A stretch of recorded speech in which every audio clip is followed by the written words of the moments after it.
Now, you hear a lot of oversteer and understeer chat. This car's set up to understeer. It's very difficult for me to lose the rear of the car in this. Oversteer, you've got to be super careful because the rear of the car always wants to step out and you're going to be spinning as soon as you carry too much speed. In reality, nobody wants either. You want to have the car absolutely planted in what we call a neutral balance, where the car's doing exactly what you want and it's as close to not spinning as possible.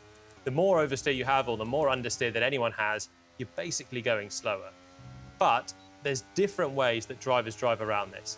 So some drivers would prefer to fight the car a little bit more on the front end, and some drivers would prefer to fight the car a little bit more on the rear end. So this one is a little bit more on the rear end. We've got to drive around a little bit of understeer.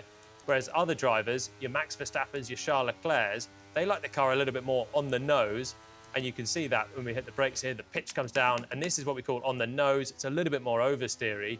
And they prefer to fight that level of balance. And you're always fighting balance in Formula One. You're never going to have the perfect car that doesn't oversteer or understeer, or you just go quicker. There's always going to be a limitation to how quick you can go through these corners, and that's it. Oversteer and understeer.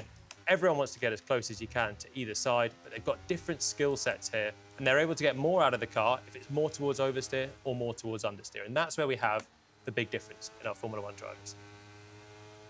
Max Verstappen has one of the more distinct styles on the grid. Max v Checo. Now, Sergio Perez is a very fast driver. He's shown it through his career, but he is struggling a little bit in Red Bull in the last couple of seasons.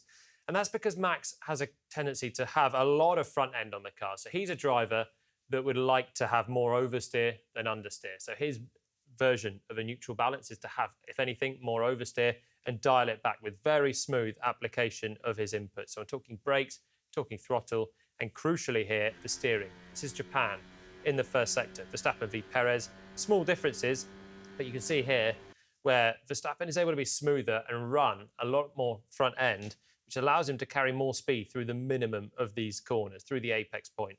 You can see Checo fighting the car a little bit on the right-hand side, just small corrections where he's not happy with the rear being destabilized, whereas Max is super smooth through all these corners, barely fighting it at all.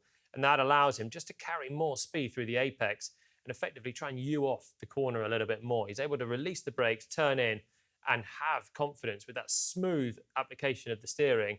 He's got a great feel for the rear end of the car. He can turn in with a sharp front, and he's not worried about having the snap of oversteer that Checo is. And it's a few times that this has happened with Perez as well. He's just not as comfortable with the car as pointy as Max likes it. So we come into turn one, and the low speed generally Checo's okay. Maybe that's why, with his style that's a bit more aggressive and Max is super smooth, another reason that his street circuit skills are quite good. He's got a slightly more aggressive inputs. Street circuits typically with lower speed corners, 90 degrees, where you can be a little bit more aggressive. And Max can't use his silky smooth front end style to best effect. He's much better on a big open circuit like your Suzukas, like a Silverstone. And here we go, coming into turn four again, a medium speed corner in modern Formula One. Max turns it in and it's one application, whereas Checo's really soaring away a little bit more at the wheel. He's just more on edge the whole way through, fighting with small corrections, whereas Verstappen's got a brilliant feel. It's a sixth sense as to where the grip is. He's able to turn it in with a good front end, basically rotate the car a lot quicker than most other drivers. It gives Verstappen a lot of pace, particularly in the middle of the corners. And here's a graph that I made to illustrate it roughly. So you've got Verstappen, who can take a lot of oversteer. He likes the car right on the nose, and he's got to be silky smooth to make sure he's not spinning and going backwards. You've got Fernando Alonso, your Nico Hulkenbergs, even Lewis Hamilton likes a little bit of understeer on the other side. And Alex Albon and Charles Leclerc, they like a front end. They like to be able to turn in the car, and it's going to rotate nicely through the corner so they can carry speed in. The other guys happy to play more with the exits or more with the braking and turning, carrying entry speed in that manner. Now, with this, drivers are adaptable. If you plonked Fernando Alonso in Max Verstappen's car, I'm sure he'd be able to do a pretty decent job still. Vice versa, if you gave Max Verstappen an understeery car, I'm sure he'd be able to drive around it quite nicely.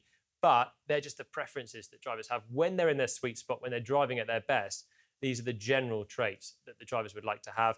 Everyone is shooting still for this neutral zone, and this is where most of the other drivers are somewhere in this bracket towards neutral. Bit of oversteer here, bit of understeer there. You're never going to have a perfectly neutral car, but Verstappen certainly with a tendency towards oversteer. The trick is, when you have a car that's naturally set up to oversteer, you have to drive it in a specific way to bring it back towards the neutral zone. Same for the understeer. You've got to drive it in a way to get the most out of it and make it neutral again. And this is the trick. So some drivers are better at driving around oversteery cars or understeery cars, but in the end, you don't want to be oversteering your way around. It's still not the quickest way when the back's coming around. You've got to be precise, you've got to be smooth and not sliding your way. Likewise, it could be set up for understeer, but you don't want to be armfuls of understeer coming into the corners. You've then got to get it back to get it towards the holy grail, which is neutral. But you're never going to get there exactly. There's always going to be a limitation on either the front axle or the rear, which will give you understeer or will give you oversteer.